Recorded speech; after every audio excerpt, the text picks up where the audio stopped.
Hello, hello, hello. I'm so glad you guys are joining us. I see some of our friends jumping on to watch us live. I'm so excited. I got my little sis on with me tonight. I'm so excited to have her on. We're going to have a good time having a conversation about her new book that she has published. And we're going to talk about just her journey as a millennial in the church and just her worship that she's doing with her husband. We're just going to have a great conversation. I see Shay on. You guys, thank you for joining. Tell me where you guys are tuning in from. You can just put in the comment area where you're tuning in from so we can know where you are. I know some of Tiara's friends are going to be watching us. And so I just want to thank you guys for joining Table Talk tonight. You know, at Table Talk, we do business conversation about entrepreneurship, about faith, about family. And tonight we're going to be talking about with Tiara. And even though I know you, I want to get you, just for those that don't know you and have never met you, I just want you to tell them a little bit about yourself. And then I'm going to jump in with a few questions that I have for you. And then we're going to talk about your new book. Okay. My name is Tiara Piggee. I am 29 years old. I am married to my worship pastor, Billy Cordell Piggee. We are leaders at Body of Christ Worship Center of Little Rock. I'm a mom of two beautiful little girls, and we have two godsons also. I am a registered nurse by profession, and I've been writing since, I think, 2012, 2013. I started out blogging, but I've always known I was going to write books. There was always a passion from the time I was a little bitty girl, was a bookworm at like the age of 4. So reading and writing just came really naturally. I'm also, I'm a worship leader. I've been worship leading for probably the last 7 years. And that's just my life. It's busy, but it's great. Yes. And I know you moved from Nashville down to Little Rock. Yes. We're not close by, but not too far away. And right. I've been looking at your book and started the 40-day journey. And I wanted to ask you, I know you did start writing and blogging. And one of the things that you have done over the years, even when you were a young teenager, was you were part of pageants. Mm-hmm. And was Miss Black Arkansas, what year was that? 2013. 2013. So tell me how going through that process of being in those pageants and being a part of the church and being this author, kind of tell me how all of that is connected to you. How do you see God connecting all of that?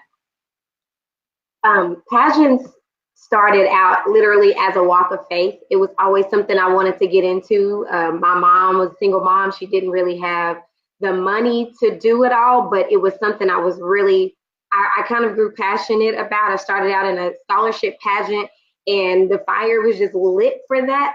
But then as I was progressing on, I ended up pregnant with my oldest daughter, who's now 10. And so that part of my life really just kind of shifted. And as I went through college and all of that, the Lord brought it back for me. And I really felt like being a part of the Miss Black Arkansas pageant was literally like the Lord saying, I did not take away my promise to you and nor my favor for you. So being able to do that and to be a state queen and to go on to a national pageant, it was literally just the Lord showing me that if I continue to put my faith in him, the desires that are in my heart, he will be the one to fund it all for me. So it's taught me so much, being able to be articulate and poised, and all of those things really, really matter when the Lord has designed you to be in front of people. So it really has just all come full fold for me. Great. Yeah. You know, sometimes what we feel like is that when we are in seasons in our lives and we're struggling or it's a hard place, we feel like the Lord has forgotten those promises. Mm-hmm. And it just helps us to look back and say, even though I went through that period that was hard, I was thinking about even my divorce I went through years ago, that even though those seasons happened, the Lord hasn't forgot what he's already promised you. Yes. It's still yes and amen. Yes. And he's never late. We feel like he's late. It's like he's always on time and we've never missed it. We feel like, oh, I don't have enough time. No, his timing is perfect. And I just love that your testimony and your story with that. And I know you wrote this 40 Days of Faith. So tell me why you decided to write. You know, I knew you were writing for years, but what made you write your first book be 40 Days of Faith? So it actually started as a blog. I was really going through a rough season. I had gotten hurt at work, and money was just really interesting. At the time, the church that I was assigned to was literally about an hour and a half drive both ways. So things were just really different for me. My daughter, of course, you know, Yolanda, she has apraxia. And, you know, just kept getting prophecy after prophecy that the Lord was going to heal her completely and that this wasn't going to be our struggle anymore. And it was just a rough time. And so the Lord told me, I need you to take 40 days and I need you to study and write about scriptures of faith. So I was like, okay. And I knew at the time I was a little nervous. I was like, Lord, you know, I'm not real consistent with stuff like I should be. But if you're telling me to do this, I know you're going to give me the consistency to do it. So I started it, and it did more for me than I just really anticipated. So I wrote it and went on. And a few years later, the Lord was like, so this was a book. This wasn't just for you. This was for more than just those who are connected to your blog.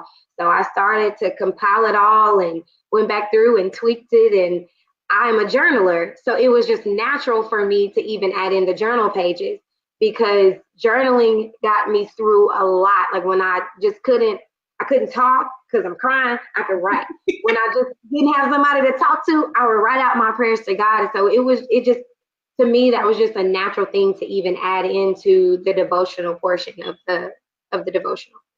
Yeah, I love what I also love is the parts of where you share practical application of the word. Sometimes we can read the word, and then you talk about just your journey. You share parts of your story in each day to let people know that you had some struggles, and this is what helped you. This scripture helped you. This is what I did to get through this portion of whatever I was going through. And I think that practical application of the word helps people not only just see it on words on paper, they see how they can apply it to their life. And I love that. And then, of course, we all want some place to write our notes down or our prayers down we're going through. So I think it's very practical. And that's what I love about it. So people, you guys need to get your copy. Tiara, how can they get a copy of your book? You can go to my website, tiarapiggee.com. That's TIARAPIGGEE.com, and go to the bookstore and place your order. Great. And so if you're starting a fast, this is a good book for you. If you're trying to get ready to go into 2019, do that 40-day devotional. And so I think it's a great tool for all of us to use no matter where we are in our faith journey. And Tiara, as a millennial, I want to talk to you a little bit about, we talked earlier about millennials and the church. And a lot of times what we're seeing with young millennials is that a lot of them are leaving the church. Mm-hmm. And it's been very concerning to me. And I have a lot of millennials that'll call me up and want to meet for coffee, want to meet in groups. And I've done a lot of that with them. But I'm seeing more and more that they're leaving the church. So as a millennial, why do you think they're leaving the church, and kind of what do you see as some of the concerns that millennials are having with the church? I know number one is a lack of authenticity and transparency. We have a lot of knowledge at our fingertips, and we want what we see preached and taught to us to be seen every day when we walk into the churches that we are committing to, that we are paying our tithes and offering to, that we are serving at, giving of ourselves, giving of our time, bringing our children and our families into these places. We want it to look like what we read about. And the Church of Acts was started, and everyone was on the same playing field, so to speak. There were the leaders, of course, that told them how to live, how to walk, how to talk, how to do this life, but they made everything so practical, and they all lived as family and as a community. And we don't have enough of that. We have leadership, and then we have everybody below leadership. And we don't see people just telling their testimony. Revelation 29:11, and they overcame by the blood of the Lamb and the word of our testimony. And so we're told about the blood of the Lamb, but we also want to hear about the testimonies of how Jesus Christ brought people out of their situations, how they brought them to this place that in our eyes looks like perfection that's unattainable. Mm-hmm. I think the other thing is we don't see power. That's what we see all That's through. good. We see Jesus walking in power, the apostles walking in power, but we don't see these things literally operating in our lives. We want to move past that motivational conversation. We want to see the true power of God in some aspect of our church services. We don't want to just read about it. We want to see it. We want to walk in it. And so that has to be seen and that has to be taught. That's so good. That is so good. One of the things that I keep hearing from millennials is that because we're older and we've gone through some things, but from where they're looking at us, it looks like we've never gone through anything because we haven't shared those struggles. And it can almost look like you're just perfect and you never had an issue because nobody knows your story. And I think that transparency, as you just mentioned, is so critical that people know, yeah, we all have struggles. And this is how I made it through it. They need to know that even though you may be struggling, we still want you here at the church. You're still wanted. You're still needed. Your gifts and talents can still be used. And that you don't have to come as a perfect person. I always hear pastors say that the church is a hospital for those that are hurting. But if those that are hurting come and they feel like there's no one there with any healing for them, they don't want to come back. And I know that's what you mean by the power. Yes. That when I come and I connect with people and I learn the word and I walk in the word and it's displayed in my life and in their life, there's a power that comes that changes. It's that transformational power. Yeah. Transformation means that something has changed. If you're still the same way you were 5 years ago, check your people. Yeah, absolutely. Check the people that you're hanging with. If you're the same way, whether it's faith, whether it's business, whether it's education, whether it's your connect groups, if you're still the same as you were 5 years ago, there's a problem with your connection. Yeah. And we need to check that. I know, Tiara, for you, you're a worship leader. Your husband is a worship pastor. How important do you feel worship is to that transformational piece? It is extremely important. Worship requires a certain level of vulnerability. Praise, anyone can do. It doesn't require a relationship. Worship requires a relationship. And that's what makes the difference in what you are able to experience, even in your corporate worship settings, or prayerfully in your own private worship experiences at home. If you want to be transformed, you have to put yourself in front of the one who can transform you. And that's how worship transforms you, because you are opening yourself up and you're inviting in the one who created you, the one who knows all and sees all, and you're giving him all of this love and this adoration and all of the ugly stuff, because in exchange, what he has to offer is so much better. But that won't happen until we press past praise and we get into worship. Amen. That is so key. And I think a lot of times there's so many distractions around us. So even for your age group and even older, how do you think social media is impacting that ability for us to unplug? Because we get so caught up in, you can get on Facebook and be on there 30 minutes and leave just hot mad. Like you mad and you're looking at even people that may even be sitting in the church with you that has a different thought mindset, a different political stance than you, and you allow that to draw you in and you leave mad at everybody. So how do you feel like for your age group that social media piece is really impacting kind of how they're moving forward? Social media it can be a blessing and it can definitely be a curse. And I think that goes with anything. I think it's really important and I think sometimes for those of us who are doing business, or we try to, do that daily motivation for everybody and all of that, we think that if we unplug, then we're going to leave people hanging, or that we're not going to be able to still tend to business. But there has to be a balance, because it affects you spiritually, it affects you emotionally, mentally. You'll find yourself, you say 30 minutes, but I know people who will just scroll for hours and hours and hours. And it's like, those are hours of time that you could spend doing something of so much more purposeful. Even if it's not you being in your word or praying, I'm sure there's probably some laundry you can get done, some cleaning you can get done, that you're just wasting time and you're wasting energy in that. You can't get time back. That is more, that it matters more than the money and all of the things. You can't get time back. You just can't. And we have to find a way to unplug and still get it all done. Exactly. And we can. I was so glad to see that when I downloaded the new download for iPhone, that they monitor how long you on. Yeah. That will give you a check. Because I'll go and look, I'm like, was that on that long? Oh my God. So it makes me even aware how long I'm spending, because I'm on a lot of times in my interns or assistant with business stuff, you know, posting about business workshops, training, speaking, whatever. But you have to give that stuff a time limit. And I started carving out, and I think a lot of people can do this, whether you're in business, ministry, or whatever. Mm-hmm. I give myself a limit of time that I'm going to be on social media. And not just on there, I identify what I'm on there doing. You know, sometimes we're going to go on to scroll to just see what people are doing, what's going on. But when I'm posting or doing something for the business, I limit that time that I'm going to be on there. And when I first started, I used to use a timer. When that time would go off, I just would get off.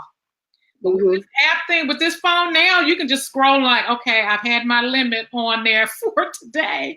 And being able to monitor that, because, you know, you're missing time out being face-to-face. You know, we talk about FaceTime in person, being with people in person, because I think it's good for our mental health. And I think that mental health piece is even exacerbated because of social media in some instances, because we're looking at everybody's life. I'm not going to post when my hair is looking a mess and I got my sweats on. And exactly. And I'm looking, we're not posting that. We're posting the best parts of ourselves. And people think that's just you all the time. No. Sometimes I look a mess and I ain't coming on social media to show you that. And so we have to give ourselves a reality check to know that that's not every part of everybody's life. That's not their whole life. That's a small portion of their life. Even when they show vacation trips, that might have been a week trip. It make you feel like they do that all year long, because that's your mindset. So we have to unplug and have a reality check with ourselves and start living life with other people outside of social media. I do a training even with business people about, you can network online, but there's nothing like networking or connecting with people in person, because there's a lot you learn about that person that you won't know if you're just with them on social media. And so for the millennials, and young people, I'm really hitting on that because that's been on my heart for a while with a lot of millennials that have left the church. It's just, that's been one of my prayer points, that God and the Holy Spirit will begin to draw them back, but that people are ready to embrace them and walk alongside them, even in the times when they're struggling or having a hard time, and being able to understand. And I think it's really about that vertical relationship. A lot of times we don't have a strong vertical relationship with the Lord, that when a person does something to us, we pin that on the church. When it's really that individual person. It's not everybody. It's just like saying one race is all of this, or one church does something and it's every church in the world. And so we have to have that strong relationship with the Lord in order to be able to identify when that stuff is happening, that it is not the church. That individual may have some issues or some concerns, but we have to, and as we talked earlier, Tiara, that comes with maturity.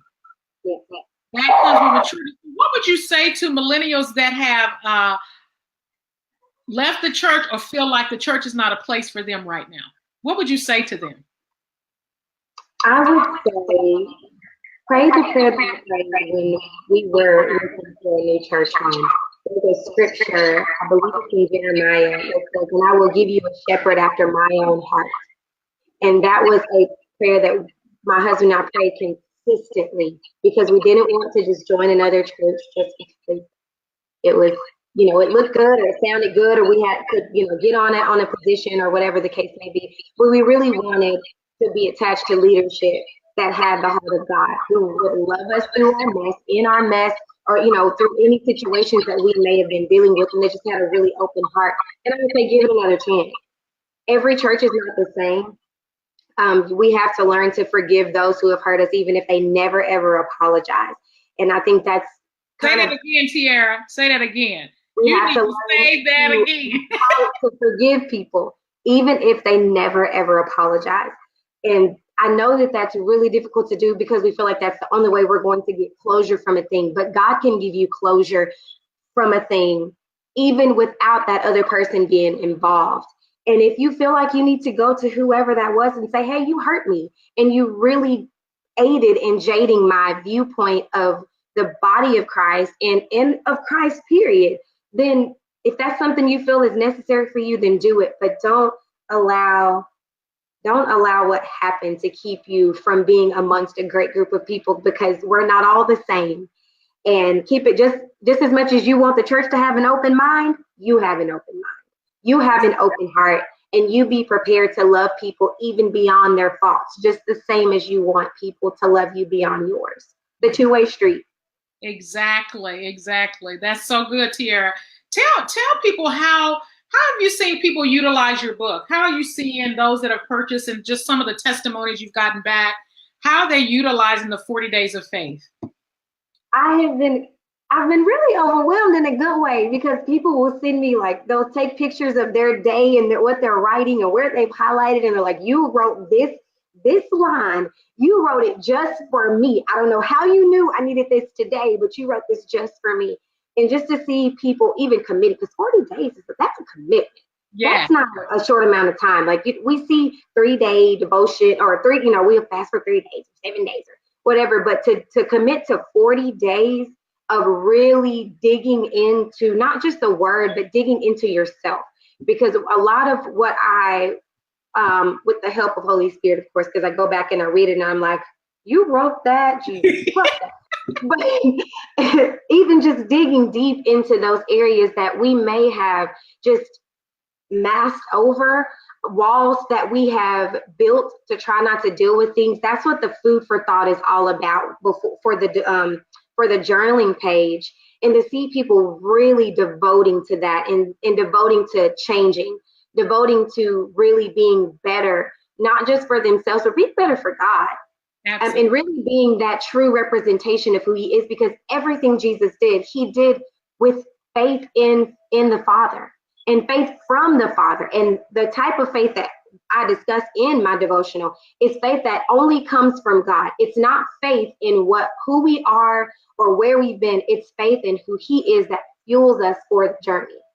Amen. That's so good. So you guys, you make sure you get the book. I was going to see if anybody has any questions for Tiara, or about millennials and the church and walking by faith. And so, Tiara, I want to thank you for joining me tonight. And I want to just ask you, what do you feel like is next for you? What's next? Another book? That's such a loaded question. Yes, I am getting ready to finish another book. And I have some other things that the Lord has placed in my heart, some other products to start getting ready to do. But also, my husband and I were just talking today. We just really feel such a tug for worship ministry for our generation, and just really being able to create settings and atmospheres and opportunities for our generation to really be exposed to the presence of God beyond what they experience on Sundays.